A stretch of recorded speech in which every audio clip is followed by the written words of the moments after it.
আল্লাহ নবী নূর নবী দয়া নবী ১৫০০ কিছু কম বেশি হয়ে গেল দুনিয়ার জমিন থেকে আখিরাতের দিকে রওনা দিয়েছে। কিন্তু মনে রাখবেন নবী আমার সশরীরে রওজা মোবারকে এখনো জিন্দা হায়াতে রয়েছে।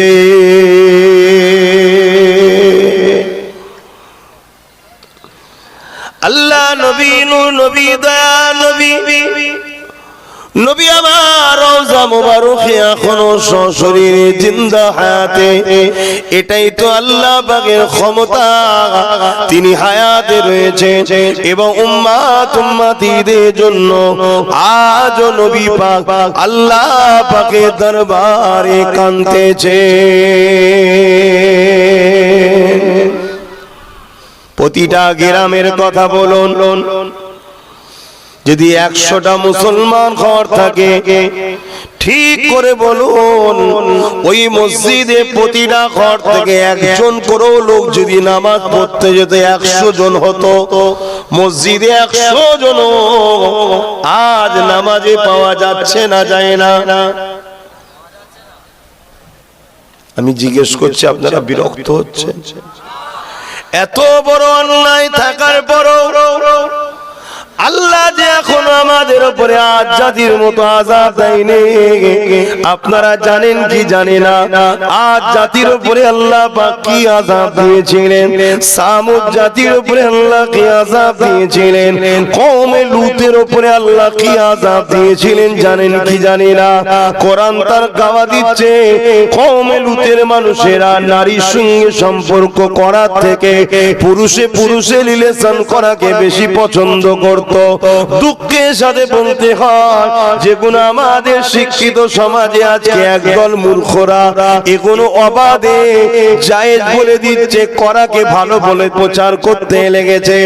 বড় দুঃখের বিষয়, এই কওমে লূত অসভ্যতার মধ্যে জড়িয়ে যাওয়ার জন্য আল্লাহ পাক তাদের উপরে আযাব দিয়েছিল। ওই আযাবে পুরো কওমে লূত আল্লাহ ধ্বংস করে দিয়েছিল। লূত কওম যেখানে ধ্বংস হয়েছে সমস্ত লাশগুলো পাথর হয়ে দাঁড়িয়ে রয়ে যায়। এমন আযাব আসমান থেকে পাথর নিক্ষেপ আল্লাহ করেছিল। তোমরাও কি চাইছো আল্লাহর আযাব আবার তোমাদের উপরে আসো? কিন্তু এখনো আল্লাহ দেয়নি কেন জানো?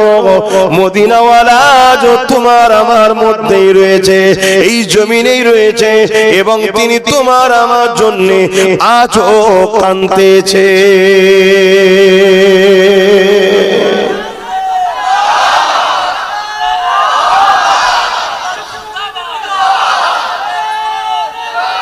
সামুদ জাতিরা, সামুদ জাতি হযরত নবী সামুদ আলাইহিস সালামের যারা মান ওই সময়ে ছিলেন, সামুদ জাতি বিরাট শক্তিশালী ছিল। কোরআন তার গাওয়া দিচ্ছে, বিশাল বিশাল পাহাড়কে কেটে কেটে ঘর করেছে।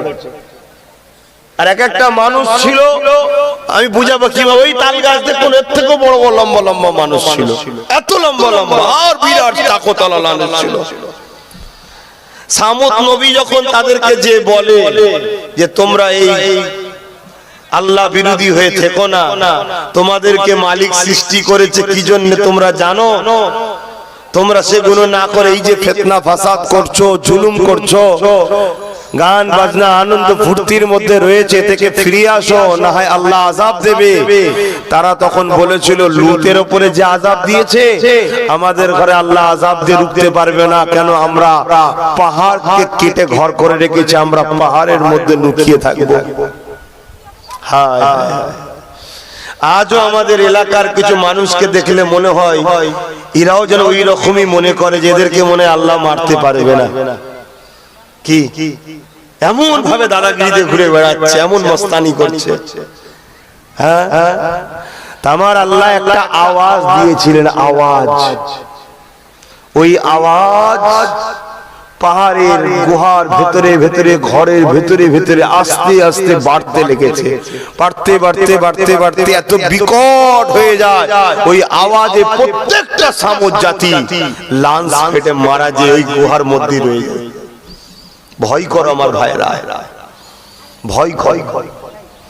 মৃত্যু কাল তোমার হবে, আমারও হবে। কি মুখ দেখাবে আল্লাহকে? কয়েকটা কাজ তো করো কমসে কম। সর্বপ্রথম কাজ ঈমান নাও, ঈমান দিলে ঈমান রাখো, আল্লাহ ও নবীকে সবথেকে বেশি আদব করো, প্রেম করো। দ্বিতীয় কাজ 5 ওয়াক্ত নামাজ। 3 নম্বর কাজ খবরদার কাউকে লুটবে না, কাউকে জুলুম করবে না, কারণ আমি মিথ্যা কেস দেবে না, কারণ আমি মিথ্যা কথা বলবে না, কারো সমালোচনা করবে না। এই কটা কমসে কম করো। কি গো আমার যুবকরা, আলোচনায় অসুবিধা হচ্ছে? বোঝো আমার ভাই, বোঝো। আমিও তোমাদেরকে হাওয়া দিয়ে হই হই করি আমি চলে যেতে পারি। চলো। সমাজে এক শ্রেণীর মানুষ আছে, তোমাদেরকে বোকা বানালে তাদের ফায়দা আছে, তোমাদেরকে মূর্খ বানালে তাদের ফায়দা আছে। কিন্তু আমি বলছি তোমরা শিক্ষিত হও। তোমরা যদি হতে না পারো, তোমাদের হয়তো আর হতে পারছো না, তোমার বাচ্চাগুলোকে শিক্ষিত করো। কেন তোমরা যদি শিক্ষিত হতে, তাহলে আজ আব্বাস সিদ্দিকীকে এত খুলে খালে এত কষ্ট করে বারবার বুঝাতে হতো না। একবার শুধু দরবার থেকে বলে দিতাম, বাবারা মুনাফিক আর বেঈমানদের উপরে ভরসা করিস নি বাপ, রাসূলুল্লাহর কদমে আই বাপ। যদি শিক্ষিত হতে, এক রাত্রিতে তোমরা ঘুরে যেতে। শিক্ষিত নয় বলেই তো হাজারবার বুঝাতে হচ্ছে। তাই তোমাদের বাচ্চাগুলোকে কমসে কম শিক্ষিত করো, দেখবে এরা সব ভবিষ্যৎ এরা নিজেরা বুঝতে শিখে যাবে। খারাপ লিউনি ভাই, সত্য কথা বলছি। আজ বিশেষ কোনো কারণে আমি একটু বাংলাতে লোক খুঁজছি, আমি ইশারাই বলছি, বুঝে নেবেন। বিশেষ কোনো কারণে কোনো জায়গায় পাঠাবার জন্য চেষ্টা করছি, তাই কিছু কিছু লোক খুঁজছি। আমার ভালোবাসার মানুষদের মধ্যে থেকে যারা দীর্ঘদিন আমার সঙ্গে উঠা বসা করে, সব দিকটা দেখতে হচ্ছে, খোঁজ করছি। ভাই পড়াশোনা, পয়সা আছে, স্বাস্থ্য আছে, স্টাইলও আছে, কথাও ভালো বলতে পারে, ডায়লগও ভালো দেয়, মাইকও ভালো করে, সব ঠিকই আছে। ভাই পড়াশোনা বলছে 5 পাস, 4 পাস, 3 পাস, 8 পাস। বলুন, খুঁজে পাচ্ছি নি ভালো শিক্ষিত লোক। কথা কিছু মাথায় ঢুকছে? কেন পড়াশোনা করলেন না ভাই? বাচ্চাগুলোকে পড়াবেন তো নাকি? পড়ান, বাচ্চাগুলোকে পড়ান। একবেলা যদি খাওয়া কমাতে হয় তাও কমান, বাচ্চাগুলোকে পড়ান। আল্লাহ নবী, নবী দয়া নবী 3টে জিনিস পৃথিবীর জমিনে রেখে গেলেন, কিতাবুল্লাহ, সুন্নাতে রাসূলি ও আহলে বাইতি আমার আহাল নবী জানালেন। এ যুবকেরা, আল্লাহ নবী জানিয়ে দিলেন, যদি আমার আহালের উপরে কেউ ইহসান করে, আমার খানদানের উপরে কেউ যদি ইহসান করে, এক রায়াতের মধ্যে আছে আমার দাদু আব্দুল মুত্তালিবের খানদানের উপরে কেউ যদি ইহসান দেখায়, ইহসান পর্যন্ত নাকি একটু হাকি না বলে, ইহসান দেখায়, দরদ দেখায়, সাহায্য করে, আমি রাসূলুল্লাহ জানিয়ে দিই, ওই ব্যক্তি যদি ইহসান চুকাতে না পারে, আমি নবী পাক তার ইহসান খানা চুকিয়ে দেব।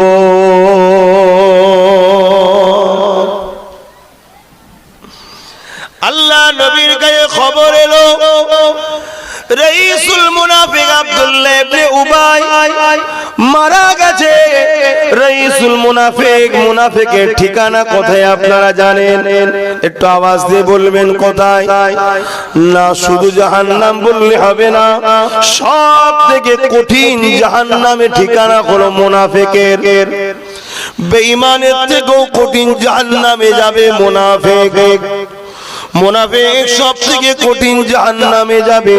ওই রাইসুল মুনাফিক আব্দুল্লাহ ইবনে উবাই সবথেকে বড় মুনাফিক ছিল, লম্বা দাড়ি ছিল, মাথায় টুপি ছিল, এমন করে সে মারা গেছে। খবর নবী পাক পেলেন, সাহাবা হুজুরদের নিয়ে আল্লাহ নবী রাইসুল মুনাফিকের ওখানে গেল। নবী আমার যাওয়ার পরে তার লাশকে দেখলো। সাহাবা হুজুররা অবাক হয়ে যাচ্ছে, যেখানে কোরআনে ঘোষণা হয়েছে মুনাফিকের ঠিকানা হলো সবথেকে নিকৃষ্ট জাহান্নামে। আল্লাহ নবী মুনাফিকের কাছে এসেছে, আবার তার লাশ দেখছে। হঠাৎ করে নবী আমার পরনার কাপড়টা খুললেন, জুব্বা মোবারক খুললেন, ওই রাইসুল মুনাফিকের গায়ে চাপিয়ে দিলেন, লাশের উপরে দিয়ে দিল। সাহাবারা দেরি করলো না, ইয়া রাসূলুল্লাহ হাবিবাল্লাহ, আল্লাহ পাক মুনাফিকের উপরে লানত করেছে, মুনাফিক সবথেকে নিকৃষ্ট জাহান্নামে যাবে। হুজুর আপনি এর শরীরের উপরে আপনি আপনার জুব্বা মোবারক কেন দিলেন? আল্লাহ নবী সাহাবাদেরকে নিয়ে চলে আসলেন, সাহাবাদেরকে বলতে লাগলেন, শোনো বাবা সাহাবা, আমার নবী চাচা, আমার চাচা হযরতে হামজা এক লড়াইয়ের ময়দানে তার জামা মোবারকটা ছিঁড়ে গিয়েছিল, জামা ছিঁড়ে গিয়েছিল। তখন আমার চাচা ছিল খুব শক্তিশালী পালোয়ান, কারো জামা আমার চাচার গায়ে হচ্ছিল না।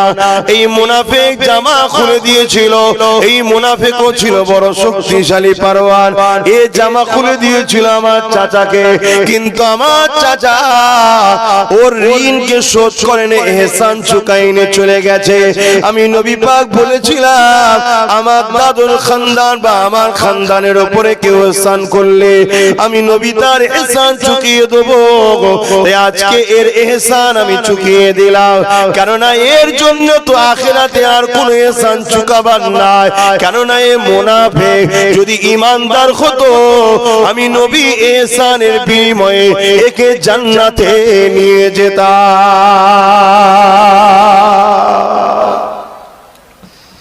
তাহলে নবীর খানদানের সঙ্গে যদি কেউ ভালো ব্যবহার দেখায়, ইহসান দেখায়, নবী তার ইহসান চুকাবে। নবীর খানদান দুনিয়াতে আছে না নাই? এটা আওয়াজ দিয়ে বলবেন, আছে না নাই? তাদের উপরে যদি ইহসান দেখায় কি হবে? রাসূলুল্লাহ তার ইহসান চুকাবে, কথা দিয়েছে। শুনছেন? আল্লাহ নবী সাহাবাদেরকে বললেন, বাবা সাহাবারা, মুনাফিক চিনবে কি করে বাবা? এক এক হাদিসে এক একটা রয়াতে নবী আমার মুনাফিকের বৈশিষ্ট্য দিয়েছে। উলামা হযরতরা রয়েছেন, আশা রাখি এনারাও আলোচনা করেছে বা পড়েছে। এক এক হাদিসে মুনাফিকের এক একটা বৈশিষ্ট্য দিয়েছে। আল্লাহ নবী মুনাফিকের একটা বৈশিষ্ট্যের মধ্যে বলেছে যে ঘন ঘন মিথ্যা কথা বলে ও একজন মুনাফিক, যে ওয়াদা বেখিলাফ করে ও একজন মুনাফিক। যেমন কেউ ওয়াদা করলো, তুমি যদি আমার পাশে দাঁড়াও আমি এটা দেবো তোমায়, বা তুমি যদি এই টাকাটা দাও আমি অমুক দিন ফিরিয়ে দেবো। ওয়াদা খেলাফ করলো, সেও একজন মুনাফিক। কেউ কথা দিল আমি তোমাকে এটা দেবো ওটা দেবো, কিন্তু সে দিল না, কথা মিস করলো, সে একজন মুনাফিক। এ যুবকেরা, তরুণেরা, বাপেরা, মনে রাখবেন আল্লাহ নবী জানিয়ে দিলেন মুনাফিকের অনেক সংজ্ঞা রয়েছে। মুখে এক বলে, অন্তরে আর এক থাকে, এটাও একটা মুনাফিকের আলামত। আল্লাহ নবী আরো একটা হাদিসে মুনাফিকের আলামত বলেছে। বাবা সাহাবারা শোনো শোনো, যারা মুনাফিক হবে তারা আমার খানদানের সমালোচনা করবে। যারা মুনাফিক হবে তারা আমার খানদানের সমালোচনা করবে না, আর যারা মুনাফিক হবে তারা আমার খানদানের সমালোচনা করবে। তাহলে নবী খানদানের সমালোচনাকারীকে নবী পাক বলছে তারা হলো মুনাফিক। তাহলে সমাজে আমাদেরকে দেখতে হবে কারা নবী খানদানের সমালোচনা করে, কারা কথা দিয়ে কথা মিস করে, যাদের মুখে আছে দিলে আর এক আছে, কারা আছে এরা হবে মুনাফিক। তাহলে আমরাও যদি এই রকম কাজ করে বেড়াই আল্লাহ নবীর হাদিসে মুনাফিক হয়ে যাব। আমাদেরকে তওবা করা দরকার, এই রকম কাজ থেকে ফিরে আসা দরকার। কারণ নবী আমার জানালেন আমার খানদানকে তোমরা ভালোবাসবে, আমি নবী আমার জন্য ভালোবাসবে।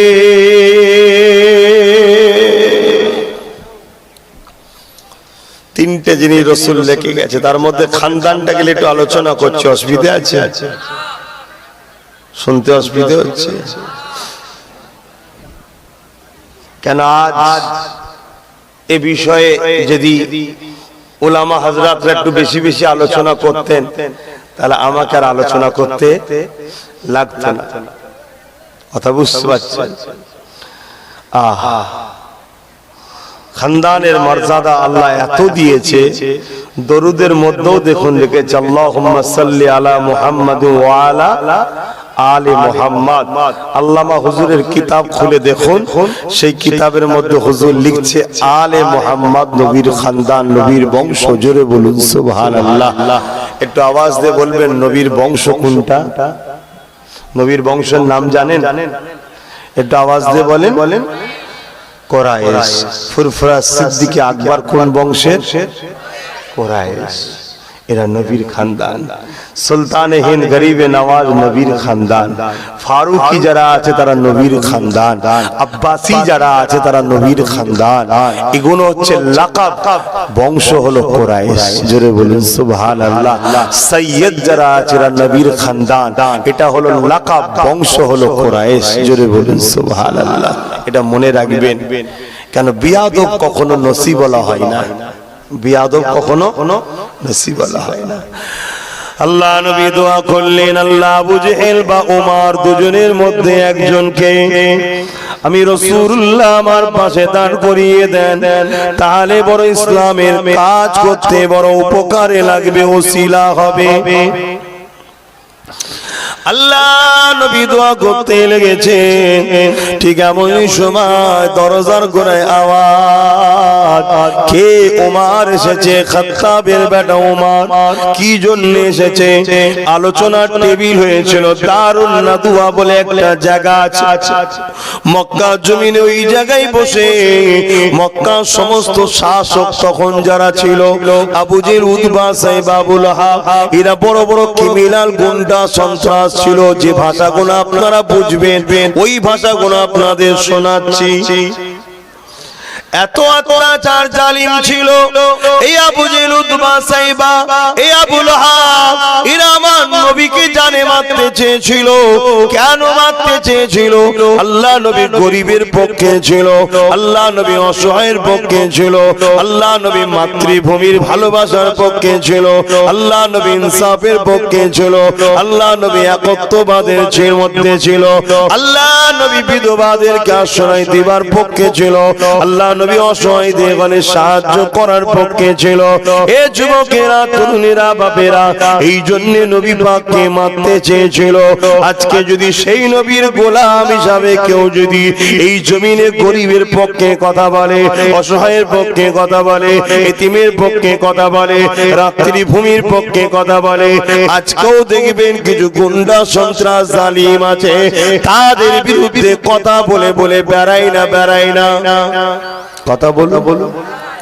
আবু জেহেল এমনও করেছিল, আমার রাসূলুল্লাহর জন্য কুয়া করেছিল আল্লাহ নবীকে পুঁতে ফেলবে বলে। আজও জমিনে সে আবু জেহেলের কিছু উত্তরসূরি আছে, নাম হয়তো মুসলমান সেজে আছে, তারাও দেখবেন নবীর পক্ষে যারা কাজ করে, দ্বীনের দাওয়াত যারা দেয়, বা ইনসাফের কথা যারা বলে, বা নবীর খানদানের বাচ্চাদের ঘরও বিভিন্ন জায়গায় পুঁতে ফেলারও কথা বলে। বলেন না? এগুলো হলো সব আবু জেহেলের উত্তরসূরি। এরা আমার কওমের মধ্যে গাদ্দার, এরকম গাদ্দার যুগে যুগে ছিল। এদের দরকার শুধু একটুখানি ক্ষমতার পাওয়ার, একটু ভিক্ষা। এই ভিক্ষার জন্য এরা নবীর খানদানকেও আজকে পুঁতে দিতে চাইছে। সেদিন আবু জেহেল চেয়েছিল কুয়া করে পুঁতে দেবে রাসূলুল্লাহকে, কিন্তু আল্লাহর হুকুম দেখুন, আবু জেহেলের কুয়াতে কে পড়লো? অতএব আজকের এই শয়তানগুলো নিজেদের পুঁতা কুয়াতে নিজেরাই পড়বে, দেখবে খোদার লানত এদের উপরে আসবে, চিন্তার কোনো কারণ নেই। আবু জেহেল যখন কুয়াতে পড়ে গেল, পৃথিবীর সবাই মিলে তোলার তাকে চেষ্টা করছে, রশি কিন্তু কম পড়ে যাচ্ছে, তুলতে পারছে না। তখন সে আবু জেহেল বুঝতে পেরে গেল, এটা আমার ভাইপো মুহাম্মাদের জন্যই হয়েছে, তাকে আমি বিপদে ফেলতে গেছি, আজ আমি বিপদে পড়ে গেছি, তাই তাকে যে একটু খবরটা দাও। আমার রাসূলুল্লাহকে খবর দিল। আল্লাহ নবী আগে এলেন। আবু জেহেল বলতে লাগলো, আমার বড় ভুল হয়ে গেছে, আর কখনো তোমার বিরোধী করব না, আমাকে একটু সাহারা দাও, বাঁচাও। আল্লাহ নবী হাতটা বাড়ালো, আবু জেহেল উঠে চলে আসলো। এই যুবক কপাল ফাটা হলে এরকমই হয়, আল্লাহ সুযোগ দেয় বারবার পরিবর্তন হবার, কিন্তু কপাল ফাটা কখনো পরিবর্তন হতে পারে না। ওই কপাল ফাটা আবু জেহেল উঠে কি বলেছিল, মুহাম্মদ তুমি কত বড় জাদুকর। আজকের এই শয়তান গুলো সুযোগ পায় পরিবর্তন হবার, কিন্তু কপাল ফাটা। এরা জাহান্নামে যাওয়ার আগ পর্যন্ত পরিবর্তন হবে বলে মনে হয় না। এ নওজওয়ানেরা, আল্লাহ নবী নূহ নবী দয়া নবী রাহমাতাল লিল আলামিন জানিয়ে দিয়ে গেলেন, হে আমার উম্মত উম্মতিরা, কাল কিয়ামতের ময়দানে আযাবে জাহান্নামকে টেনে নিয়ে এসে আরশের বাপাশে বাঁধা হবে। যুবক গল্প বলছি না, রাসূলুল্লাহ হাদিস বলছে। আল্লাহ নবী বললেন জাহান্নামকে নিয়ে এসে আরশের বাপাশে বাঁধা হবে, ৭০,০০০ জিনজিল দিয়ে বাঁধা হবে। এক একটা জিনজিলে ৭০,০০০ করে ফেরেশতা ধরে রাখবে, তথাপিও জাহান্নামকে ধরে রাখতে পারবে না। এই ভয়ানক কথা শুনে হযরতে মাওলা আলী শেরে খোদা এমন করে চোখের পানি ফেলে কাঁদে আর বলে, ইয়া রাসূলুল্লাহ হাবিবাল্লাহ, আমাদের সেদিন কি হবে উপায়? আল্লাহ নবী বলেছেন, আলী চিন্তা করো না, তুমি আমি হাসান হুসাইন আর ফাতেমা আল্লাহ পাকের আরশ আজিমের উপরে জান্নাতি খানা খাবো। আরো জোরে বলুন সুবহান। কার কথা বলছে? তুমি আমি হাসান হুসাইন আর ফাতেমা তাজ-জাহরা, আমরা 5 পাঞ্জাতন জান্নাতের খানা খাবো। সেই মাওলা আলী হুজুরের শহীদ করেছে কারা গো? বলবেন না? মুসলিম দাবিদার ছিল না? ছিল না? এই কথা জানেন তো নাকি? হুজুর ফজরের নামাজ পড়েছে, সেও হুজুরের সাথে ফজরের নামাজ পড়েছে, পড়ে হুজুরকে শহীদ করেছে। তাহলে আমাদের সবথেকে বড় গাদ্দার কে? আমাদের মধ্যে থাকা মুনাফিক। এই গাদ্দার গুলোকে চিনুন, যারা কখনো আমার কোরআনের জন্য আল্লাহর জন্য ভাইরাল ভিডিও পাওয়া যায় না, অথচ সেকুলার শাস্তে গিয়ে গায়রুল্লাহর কাছে চেয়ে বসে থাকে হারামখোর, তাদের কাছে চাই, তারা আবার খানদানে রাসূলদের সমালোচনাও করে। এরকম হারামখোর আছে না নাই সমাজে? এইসব হারামখোর গুলোকে চিনুন, যদি না চেনেন এরা আপনাদের ঘরে নিয়ে যে বুড়ো শিয়ালের কাছে বিক্রি করবে। বুড়ো শিয়াল, বুড়ো শিয়াল বুঝতে পারছেন তো নাকি? তার কাছে নিয়ে বিক্রি করবে। এসব গাদ্দার একটা আমার কওমের। আল্লাহ নবী নূহ নবী দয়া নবী এত বড় ঘোষণা দিল, আলী তুমি আমি হাসান হুসাইন ফাতেমা জান্নাতি খানা খাবো। বিচারের দিনে তুমি আমি আরশ আজিমের উপরে বসে খানা খাবো। সেই হযরত আলীকে শহীদ করেছে একদল মুনাফিক গাদ্দারেরা। এ যুবকেরা, আল্লাহ নবী নূহ নবী দয়া নবী যাকে কাঁধে করে নিয়ে ঘুরেছে, সেই ইমামে হোসেন পাককে কারবালার মাঠে শহীদ করেছে কারা? ইহুদিরা করেছে, খ্রিস্টানরা করেছে, হিন্দুরা করেছে, নাসারা জৈনরা করেছে। না না না না, করেছে একদল নামধারী মুসলমান। কি জন্য করেছে? এজিদ বলেছিল হোসাইনকে যদি শহীদ করতে পারো, হোসাইনের বিরুদ্ধে যদি লড়াই করতে পারো, তোমাকে এই জায়গার গভর্নর করব, এই জায়গার পদ দেবো, এই জায়গার পদ দেবো। আজকের আমাদের জমিনেও দেখা যায় কিছু এজিদের জন্য আমাদের ঘরের লোকেরা যারা মুসলমান দাবিদার, আজকের এজিদ তাদেরকে বলে নবী বংশের আওলাদ বা ইনসাফ পরায়ণ ব্যক্তিদের বিরুদ্ধে লড়ো, ইসলামের বিরুদ্ধে লড়ো, যারা গরিবের পক্ষে বলে তাদের বিরুদ্ধে লড়ো। যদি লড়তে পারো তোমাকে এই জায়গার দায়িত্ব দেবো, এই জায়গার দায়িত্ব দেবো। সেদিন যেমন এজিদ তার বাহিনীকে দিয়ে সামান্য পদের জন্য হারামখোরেরা বেঈমানেরা আমার নবীর নওয়াজ ইমামে হোসেনকে শহীদ করেছে। আজকে দিনও কিছু কিছু গাদ্দার হারামখোর বেঈমান আছে, এরাও নবী খানদানকে গালি গালাজ দিত পিছপা হয়নি। কারণ আজকের এজিদরা এদেরকে বলে কিছু কিছু পদ দেবো। কথা বুঝছেন না? বোঝেন?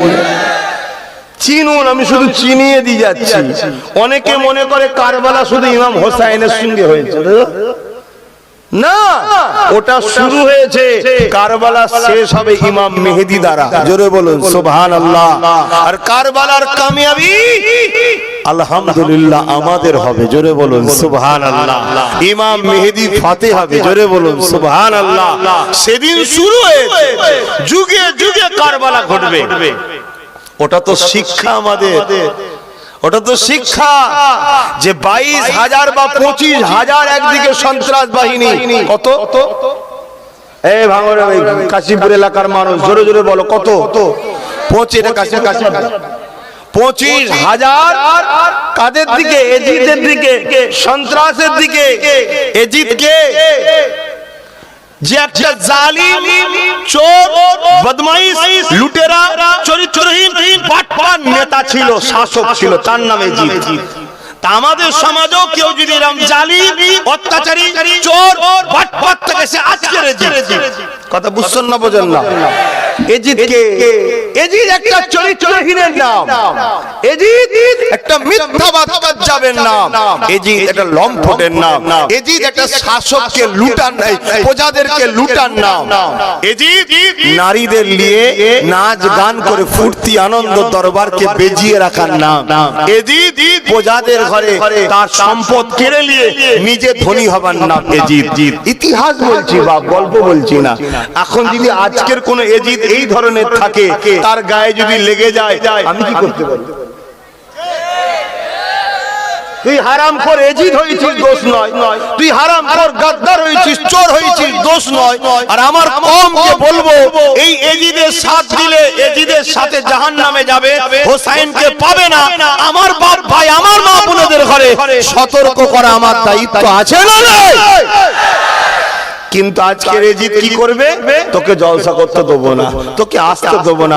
আমার অনেক ভাইগুলোকে এইভাবে জ্বালাচ্ছে, আমার অনেক ভাইকে এইভাবে আজকের এজিদ গুলো জ্বালাচ্ছে, আমাকে পেরে উঠতে পারেনি। কথা বুঝে আসছে না? কেন আমাকে জ্বালালে আমি তাদেরকে পরামর্শ দিই, হাইকোর্ট পর্যন্ত যা, ওখান থেকে পারমিশন করে নিয়ে এসেও জলসা কর। যদি তুই আজ না যাবিস, কালকে তোর ছেলে কলেমা পড়লে জবাই করে দেবে। আর আজকে যদি তুই এদের বুকে লাথি মেরে ফেলে দিতে পারিস, হাইকোর্ট পর্যন্ত ছুটতে পারিস, আগিয়ে যেতে পারিস, তাহলে তোর বাচ্চা মসজিদেও যাবে, কলেমাও পড়বে, নিজের দ্বীন ইসলামকে মাথা তুলে পালন করতে পারবে। জোরে বলুন সুবহানাল্লাহ, আরো জোরে বলুন সুবহানাল্লাহ।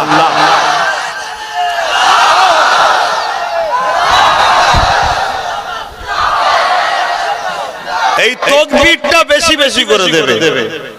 শয়তান যখন এলাকায় ঢুকবে, শয়তান যখন এলাকায় ঢুকবে, সে মানুষ শয়তান হোক, জিন শয়তান হোক, বিমারের কোন বালা হোক, অনেক সময় আসমানি বিমারি বালা আছে না, আমাদের পীর মুর্শিদরাও শিখিয়েছে, ওলিরাও করতো। এই তাকবীরটা বেশি বেশি দেবেন। দেখবেন আযান দিলে কুকুর ছুটোছুটি করে, কেন? আল্লাহর নামে শয়তান ছোটে, অবালা পশুরা দেখতে পায়। তাই তাকবীর বেশি বেশি করে এলাকায় দেবেন। যখন শয়তান মানুষ হোক, মানুষ সুরাতে হোক, জেনের সুরাতে হোক, কোন রকম বিপদ আপদ আসো, এই তাকবীর বেশি বেশি দেবেন।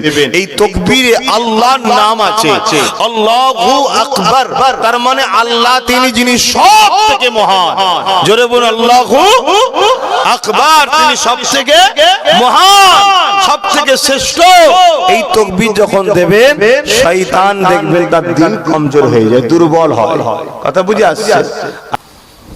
দরুদ শরীফ আল্লাহুম্মা সাল্লি আলা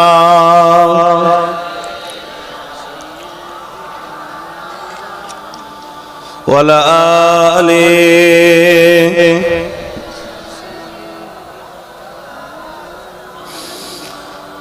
हाल दिल किसको सुनाए, आपके होते हुए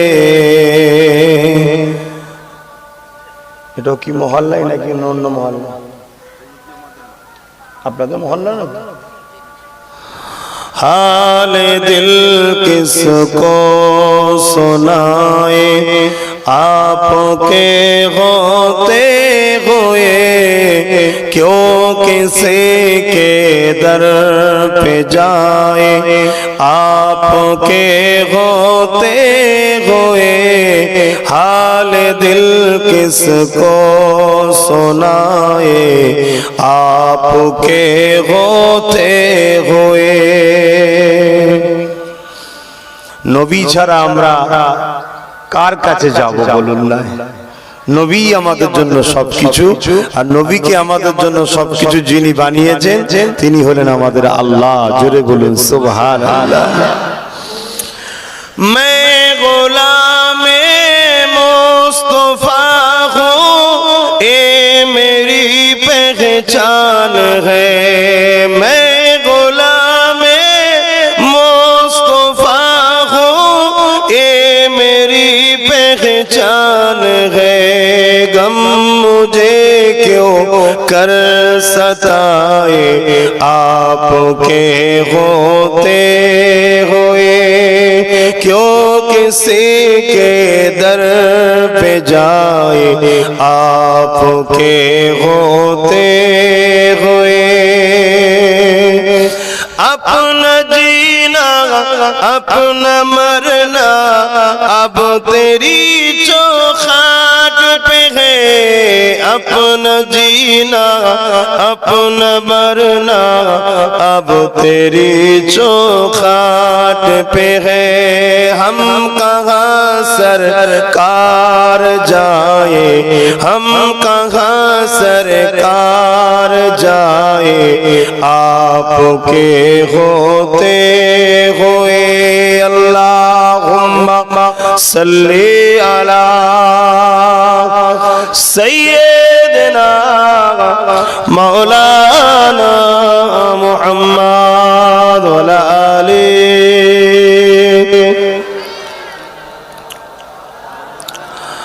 আমার আব্বা জানেরা, ভাইরা, মায়েরা, বোনেরা, আল্লাহ ছাড় দিয়েছে, ছেড়ে দেবে না। আমার নবীর কাঁধে ঘোরা বাচ্চা ইমামে হোসাইন এই দিনের জন্য, হকের জন্য। দিন কি? ইসলামটা কি? শুধু নামাজ রোজার নাম? ইসলাম তো গরিবদের সেবা করার নাম। ইসলাম তো অসহায়কে আশ্রয় দিবার নাম। ইসলাম তো জালিমদের বিরুদ্ধে লড়াই করার নাম। ইসলাম তো মজলুমদের সাথ দিবার নাম। ইসলাম আজ যখন আমি কোন জুলুম দেখবো, সেই জুলুমের বিরুদ্ধে কথা বলবো, আমার কওম যদি তখন বলেন হুজুর আপনি কেন কথা বলছেন, আমি বলবো আমার কওমকে আপনি দিনকে জানুন আগে। আরে জুলুমের বিরুদ্ধে লড়াই করার নাম ইসলাম। জোরে বলুন সুবহানাল্লাহ। সেই জুলুমটা ফেরাউন রাজা করুক, নমরুদ রাজা করুক, আর এজিদ করুক, আর আবু জেহেল করুক, আর আজকের আমাদের এজিদ গুলো করুক, যেই করুক, তার বিরুদ্ধে লড়াই করার নাম হলো ইসলাম। জোরে বলুন সুবহানাল্লাহ। গরিবদের খোদারদের খানা খাওয়াবার নাম ইসলাম। বস্ত্রহীনকে বস্ত্র দিবার নাম ইসলাম। আমি আমার ইসলামের কাজ আপনাদেরকে শিখাচ্ছি। জীবনে যদি মনে বিশ্বাস রাখেন যে মৃত্যুর পর আল্লাহর কাছে জবাব দিতে হবে, আর আমার মৃত্যু যেদিন যেভাবে লেখা আছে ওইভাবে হবে, এই তকদিরকে যদি বিশ্বাস করেন, তাহলে মনে রাখবেন আপনার প্ল্যাটফর্মটা কোন কাতারে হচ্ছে দেখবেন। যখন হযরতে নবী ইব্রাহিম আলাইহিস সালামকে নমরুদ আগুনে ফেলেছিল, জানেন না? জানেন তো নাকি?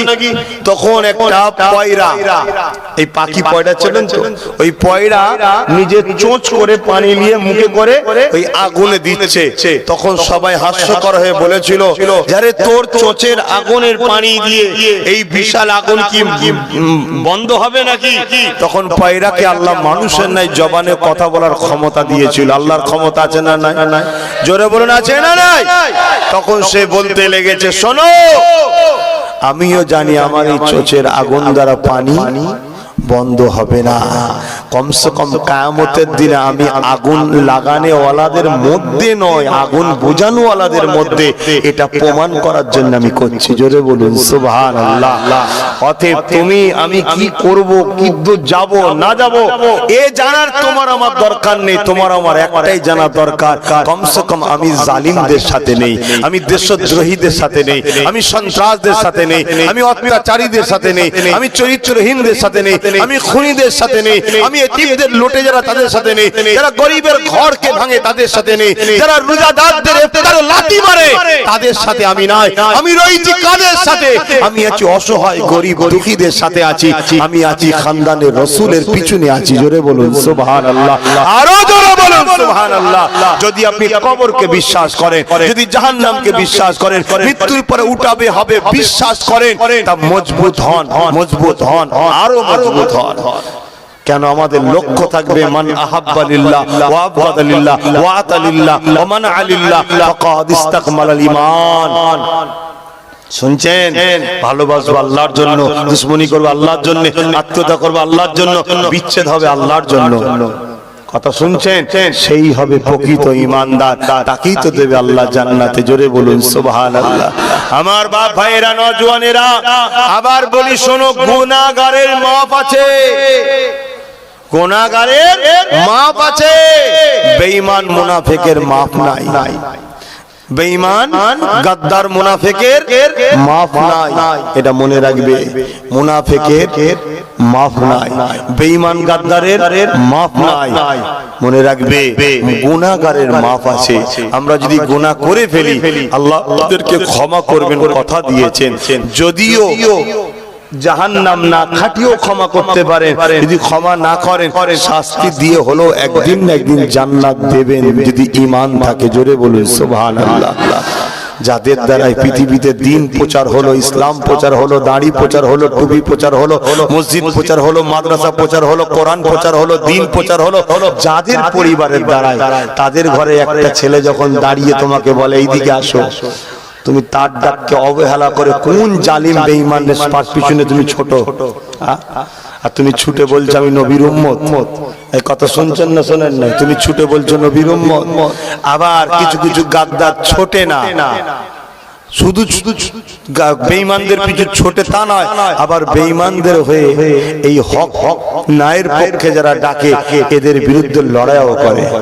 এটা কি নতুন না আগে হয়েছে? এই ভারতবর্ষের আগে হয়নি। একটা রাজা ছিল, কি বলে, হতভাগা আকবর। নাম কি? আকবর। নামটা কত সুন্দর না? আকবর। আজও নাম দেখবেন কত সুন্দর সুন্দর নাম আছে। আপনাদের এলাকাও অনেক এরকম জালিম মুনাফিক আছে। আকবর এই ভারতের রাজা ছিল। নামটা শুনে মনে হচ্ছে না মুসলমান? হ্যাঁ, তো এদেরও নামগুলো শুনে মনে হয় মুসলমান। যদি বিশ্বাস রাখেন, আমি বলছি এরা মুসলিম ঘরে জন্ম হয়েছে ঠিকই, এদের বাপ দাদু হয়তো ভালো মানুষ ছিল, আমি অস্বীকার করছি না, কিন্তু দুনিয়ার লোভ লালসায় এদেরকে বেঈমান বানিয়ে দিয়েছে। যেমন সাহাবার ঘরের ছেলে হোসাইনের বিরুদ্ধে লড়েছিল, জানেন? সাহাবা হুজুরের ঘরের ছেলে, জানেন না? নামটা আমার স্মরণ পড়ছে না, নেক্সটে কোনো জায়গায় এলে আমি আপনাকে নামটা বলে দেবো। 25,000 বাহিনী ছিল তেনার একটা। আগেকার সময় বাহিনী ভাড়া পাওয়া যেত, এখনো পাওয়া যায়, এখনো পাওয়া যায়। ওই যে চেচেনের যে একজন সৈন্য লিডার আছে, তার বাহিনী আছে, পৃথিবীর বিখ্যাত বাহিনী। মাঝে মাঝে তাকে রাশিয়াও ভাড়া নেয়, বিভিন্ন জায়গায় যায়। কথা বুঝে আসছে তো? বাহিনী ছিল 25,000-এর বাহিনী। ওই বাহিনীর নেতৃত্ব দিত কি? এক সাহাবী হুজুরের ছেলে। তাহলে সাহাবী হুজুর সম্বন্ধে আমাদের কি ধারণা খারাপ আছে নাকি? নাউজুবিল্লাহ। না না না, ঈমান চলে যাবে। সাহাবীরা হলো আকাশের তারকারা, জিন্নাত, তো যাকে ধরবে হিদায়াত পাবে। জোরে বলুন সুবহানাল্লাহ। কিন্তু সাহাবী ছেলেকে এজিদ ডাকলো, ডেকে বলল কাল কারবালাতে হোসাইনের বিরুদ্ধে লড়াই করতে হবে। 9 মুহররম ঘিরে ফেলেছে, সৈন্য পাঠাতে হবে, লড়াই করতে হবে। এই লড়াইয়ে তোমার 25,000 সৈন্য পাঠাতে হবে। ইতিহাস শোনো ভাই, এগুলো আল্লাহ ঘটিয়েছে কেন? যুগে যুগে এরকম কারবালা হবে, আর এই কারবালায় সবথেকে বড় গাদ্দার যারা হবে মুনাফিক মুসলমান। এগুলো যদি না ঘটে থাকে তো তুমি আমি শিখবো কি করে? আল্লাহ কিছু ঘটিয়েছে তোমাকে আমাকে সজাগ করার জন্য, তোমাকে আমাকে জানাবার জন্য। এবং কারবালা হলে ইমাম হোসেন যেমন পুরো পরিবার নিয়ে কুরবান হওয়া পছন্দ করেছে, হক সত্যকে ছেড়ে দিয়া পছন্দ করেনি। জোরে বলুন সুবহানাল্লাহ। এটা তোমাকে আমাকে আল্লাহ শিক্ষা দিচ্ছে, তবেই তো হোসেনের সাথে জান্নাতে যাবে। নামাজ পড়ো, লাখো লাখো লোক জাহান্নামে চলে যাবে। কেন? নামাজ পড়েছে ঠিকই, কিন্তু ইসলামের দুশমনের সঙ্গে দল করেছে। ইসলামের দুশমনের সঙ্গে উঠা বসা করেছে, ইসলামের দুশমনকে ক্ষমতায় এনেছে, আর ইসলামের দুশমন ক্ষমতায় এসে নবী পাকের হয়ে আন্দোলন করাকে বলছে আমার বুকে ব্যথা হচ্ছে, এখানে করতে দেবো না। এই জাহান্নামী, এ তোর বাপের দেশ নাকি করতে দিবি? এ আছে না না এরকম জাহান্নামী? তো এই যে জাহান্নামী নবী পাকের হয়ে কথা বলবে, এই জাহান্নামীর বুকে ব্যথা হচ্ছে, জাহান্নামীর জান ধরপড় করছে। কখন যে জাহান্নামী মরবে আল্লাহ ভালো জানে, কিন্তু জাহান্নামী তরপে তরপে মরে যাচ্ছে। তো এই জাহান্নামীকে যখন আমরা আবার নামাজি, রোজাদার, ইমাম সাহেব, মুফতি সাহেব জানার পরও একেই যখন আবার বায়াত হয়ে যাব, সাপোর্ট করব, সহযোগিতা করব, মনে রেখে দিও তুমি কিয়ামতের দিন মুনাফিক হয়ে উঠবে, সেদিন যেমন এজিদের সাথে সাথ দেওয়া হয়েছিল।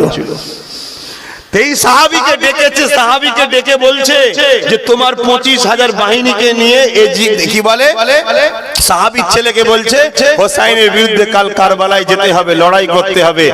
তাহলে তুমি যদি লড়াই করতে যাও, লেটার দিয়ে দিয়েছে, স্ট্যাম্প মেরে দিয়েছে, তুমি অমুক জায়গার গভর্নর পর্যন্ত। তখন ওই সিস্টেম ছিল, গভর্নর ওই পদে তুমি দায়িত্ব পাবে, ওই এলাকার তুমি সরকার, তুমি নেতা, ওই এলাকা তোমার হয়ে যাবে, যাও। তো উনি ওই চিঠি নিয়ে ঘরে এসেছে, ঘরে এসে বিবিকে বলেছে, ছেলেকে বলেছে। বিবি বলছে দেখো সামান্য পদের জন্য তুমি নবী বংশের আওলাদ, আমার নবীর কাঁধে ঘোরা বাচ্চা, নবীর ঠোঁট চুষা বাচ্চা, নবীর নামাজ পড়তো হোসেন, হাসান নবী পাকের পিঠে উঠে বসতো, নবী পাক বাচ্চা দুটো পড়ে যাবে বলে মাথা পর্যন্ত তুলতো না, সুবহান রাব্বিল আলা তাসবিহ পড়েই যেত। যখন তারা নবী পাকের নানার পিঠে আনন্দ করে চেপে নিয়ে নাবার মন যেত, নেমে যেত, তারপরে নবী উঠতো। একদিন নবী পাক মসজিদে নামাজ পড়াচ্ছে, জামাতে নামাজ পড়াচ্ছে, খুদ এবং পিছনে সাহাবারা রয়েছে, হযরত হাসান হোসেন এসে নবী পাকের পিঠে বসে পড়েছে। সাহাবারা বলছে এত লম্বা সেজদা তো নবী কখনো দেয়নি। আমরা বড় চিন্তিত হয়ে গেলাম যে কি হলো। এক সাহাবী আস্তে আস্তে মাথা তুলে চোখ দিয়ে দেখছে যে নবী পাকের কিছু হয়ে গেল নাকি। দেখছে হাসান হোসেন নানার পিঠে বসে চুল ধরে লাফাচ্ছে, নবী পাক বসে আছে। তাই ওই জন্যই সাহাবীটা হাত বেরিয়ে হাসান হোসেনকে নাবাতে গেছে। আল্লাহর নবী বগলের ভেতর থেকে আবার সেজদায় পড়ে থাকে, এই হাত দিয়ে ইশারা করছে খবরদার নাবাবে না, ইশারা করছে। যতক্ষণ খুশি তাদের মন গেছে, পিঠে পিঠে লাফিয়েছে, তারপরে নেমেছে রাসূলুল্লাহ সেজদা থেকে মাথা তুলেছে, সালাম ফিরিয়ে এলে নবী বলেছে শোনো এই হাসান হোসেনকে আল্লাহ ভালোবাসে, জোরে বলুন সুবহানাল্লাহ। এদেরকে তোমরা খবরদার সরাবে না, যারা হাসান হোসেনের নয় তারা আমি নবী আমার নয়, যে আমার নয় আল্লাহ তাদের নয়। অতএব হাসান হোসেনকে যে ভালোবাসে সে আমি রাসূল আমায় ভালোবাসলো, যে আমাকে ভালোবাসে আল্লাহ বলছে আমি তাদেরকে ভালোবাসবো, জোরে বলুন সুবহানাল্লাহ। এই যুবক সেই হাসান হোসেনকেও শহীদ করা হয়েছে, একজনকে বিষ পান করিয়ে আর একজনকে কারবালার মাঠে শহীদ করেছে। সাহাবীর ঘরের ছেলে চিঠি লিখে হাজি স্ত্রীকে বাচ্চাকে দেখাচ্ছে, দেখো অমুক এলাকার গভর্নরের দায়িত্ব পেয়ে গেছি, কি করতে হবে? হোসাইনের বিরুদ্ধে লড়তে হবে। স্ত্রী বুঝাচ্ছে খবরদারি কাজ করতে যাবেন না, ওরা নবীর বংশের বাচ্চা, নবীর খানদান, ওরা নবীর পিঠে ঘুরেছে। নবী যখন পিপাসা লাগতো হযরতে ফাতেমার ঘরে গেছে, হে ফাতেমা বাচ্চা কাঁদে কেন? আব্বা পিপাসা লেগেছে, ক্ষুধার্ত লেগেছে, বাচ্চা কাঁদছে, ঘরে কিছু নেই। আহা, তারা দিনের জন্য সব কুরবানি করলো। আজকে তাদের ঘরের ছেলে তোমাদের সামনে যখন এসে বলবে এই আমার কথা শোন, আমি তোদেরকে বাঁচাবো, তুমি তাকে পুঁতে ফেলবে বলছো? তুমি তাকে গাল দিচ্ছ, তুমি তাকে রুকার চেষ্টা করছো। আল্লাহ তোমাকে দুনিয়া থেকে তুলে দেবে, সেদিন বেশি দিন নাই, দাঁড়াও। তার আগে তোমাকে আল্লাহ ব্যবস্থা করে দেবে। কিন্তু চলে যাবার পর তোমার আখিরাত কি হবে তুমি জানো? সেটা শুনে যাও, তার আখিরাতটা কি হবে শোনো। আল্লাহ নবী বলছে মুনাফিক সবথেকে নিকৃষ্ট জাহান্নামে যাবে আর কোনোদিন ফিরে আসবে না, অতএব চির জাহান্নামে তাকে থাকতে হবে। এবং এই মুনাফিকের জানাজা আল্লাহ পাক কোরআনে পড়তে নিষেধ করে দিয়েছে, জোরে বলুন নাউজুবিল্লাহ, আরো জোরে বলুন নাউজুবিল্লাহ। তাহলে মুনাফিক কত খারাপ দেখছে। মদ করে জানাজা পড়তে নিষেধ করেনি, মাতালের জানাজা পড়তে নিষেধ করেনি, গাঁজা করে জানাজা পড়তে নিষেধ করেনি, চুরি করে ফেলেছে জানাজা পড়তে নিষেধ করেনি, শুনছেন?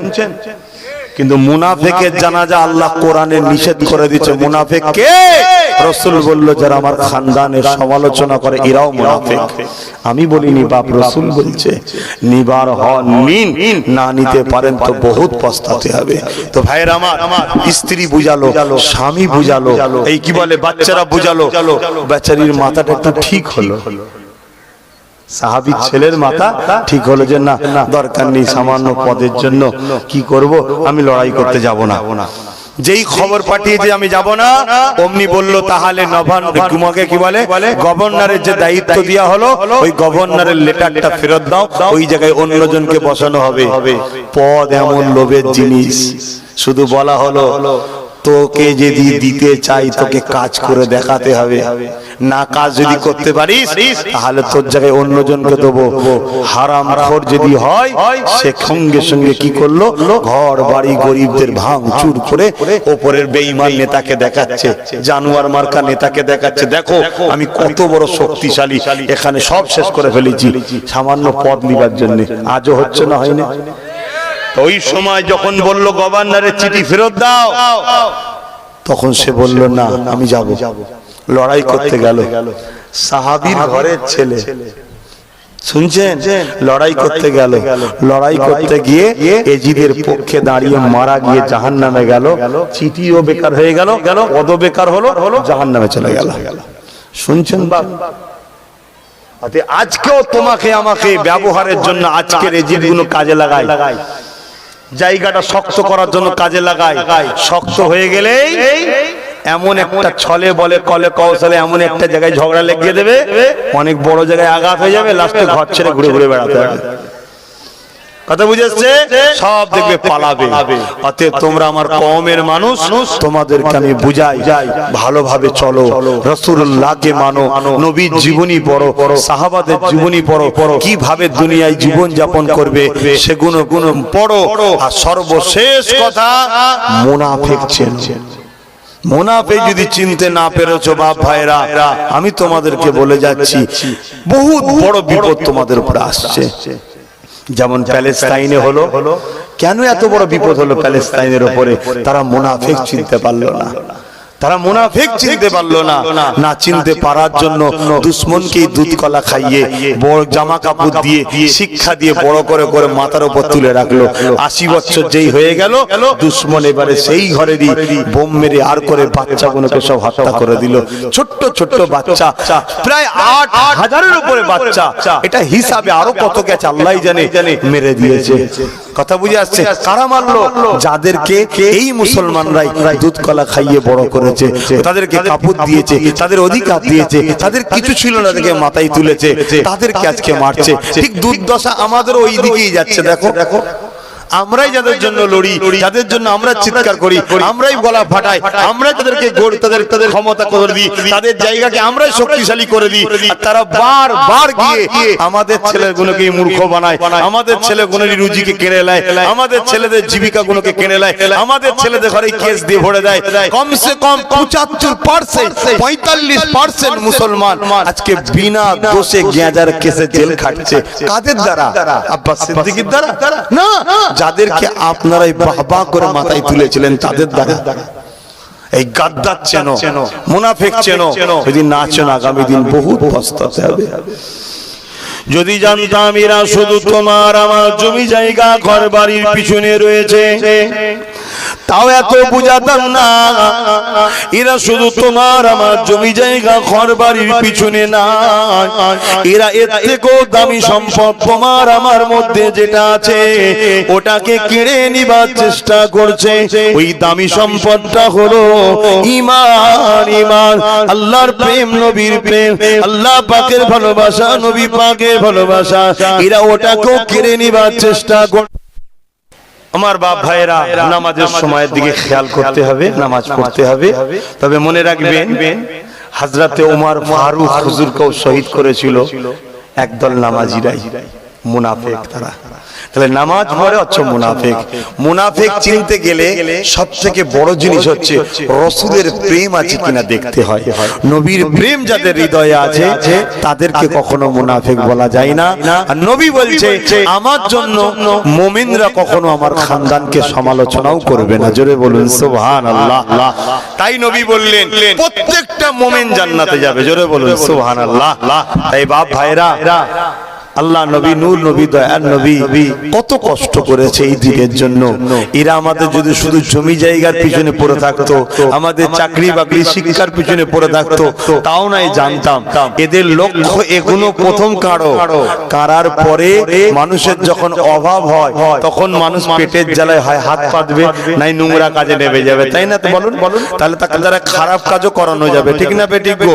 তো এরাদের লক্ষ্য হলো আমাদের ঈমানটাকে চুরি করে।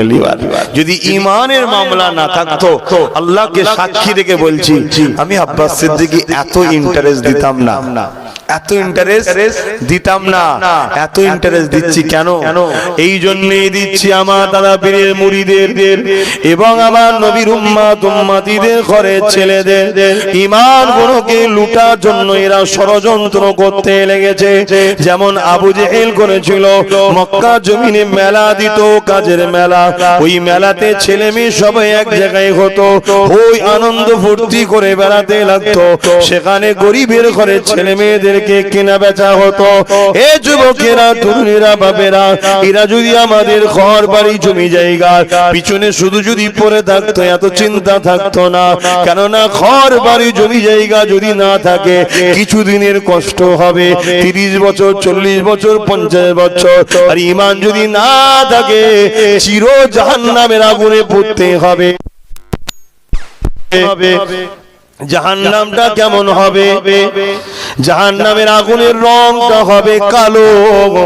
যে আগুন দুনিয়ায় দেখছো, জাহান্নামের আগুনকে এমন করে 70,000 বার ধোয়ার পরে এই কালারটা এসেছে।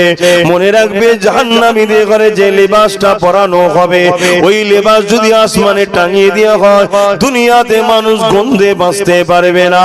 এ যুবক তাই বলে দিয়ে যায়, গুনাহ যদি হয়ে যায় তওবা করো, আল্লাহ মাফ করে দেবেন, কথা দিয়েছে। কিন্তু নবীর দুশমন যদি হও, নবীর খানদানের দুশমন যদি হও, দ্বীনের দুশমন যদি হও, আল্লাহ তোমাকে কখনো মাফ করবে না। হ্যাঁ, যদি নবীর খানদানের ছেলে, হ্যাঁ তোমার কাছে যদি প্রমাণ থাকে সে অন্যায় করেছে, ভুল করেছে, আলেমদের দায়িত্ব হলো তাকে বোঝানো, তওবা করার জন্য। বাবা এই কাজটা করে ফেলেছে, আপনি নবী ঘরের ছেলে, তওবা করুন। কিন্তু প্রমাণ ছাড়া কোন আম মানুষের প্রমাণ হওয়ার পরও কথা বলার অধিকার ইসলাম দেয়নি। কেননা ওটা তোমার নবীর বংশের ছেলে, আলেমদের ঘরে আল্লাহ দায়িত্ব দিয়েছে। আব্বাসের ভুল যদি থাকে, আলেমরা ডেকে বলবে, হুজুর কি ভাইজান কি বাবাজি, আপনি নবী খানদানের ছেলে, কিন্তু আপনার এই কথাটা রাসূলুল্লাহ দ্বীনের বিরোধী হয়েছে, আপনার এই কাজটা নবীর দ্বীনের বিরোধী হয়েছে, আপনি শরাব পান করে ফেলেছেন, এটা ইসলামে তো হারাম, আপনি তওবা করে নেন। কেননা আপনি নবী বংশের ছেলে, সমাজ জানলে বড় খারাপ কথা হবে। কিন্তু এই প্রমাণের পরও আম মানুষের অধিকার নেই সেই খানদানের বিরুদ্ধে কথা বলার। কেননা আম মানুষ, তুমি যে নবীর কলেমা পড়েছো, তার আওলাদের সমালোচনা করো কি করে? কেননা আমি তুমি সবাই গোলাম, আমার রাসূলুল্লাহর গোলাম। গোলাম ছাড়া জান্নাতে দ্বিতীয় কেউ যাবে না। শুনছেন? গোলাম কখনো মালিকের ছেলের বিরুদ্ধে কথা বলতে পারে? হ্যাঁ, এটা ইমামদের দায়িত্ব, আলেমদের দায়িত্ব। কেন? আল উলামা ওয়ারাসাতুল আম্বিয়া, আলেমরা হলো নবী পাকের ইলমের ওয়ারিস। তাই তাদের কাজ হলো তাকে বলা, কিন্তু কি রকম প্রমাণ। আল্লাহ নবী বলেছেন, শোনো, কারো নামে অপবাদ দিবার আগে আগে সেটাকে সত্য মিথ্যা যাচাই করো। শোনা কথা আকসার মিথ্যা হয়। কারো কথা শোনার পরে কি হয়েছে আব্বা?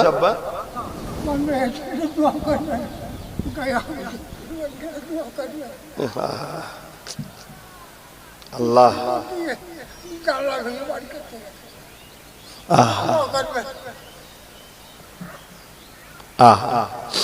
এই যে মানুষ মেন্টালি চাপে পড়ে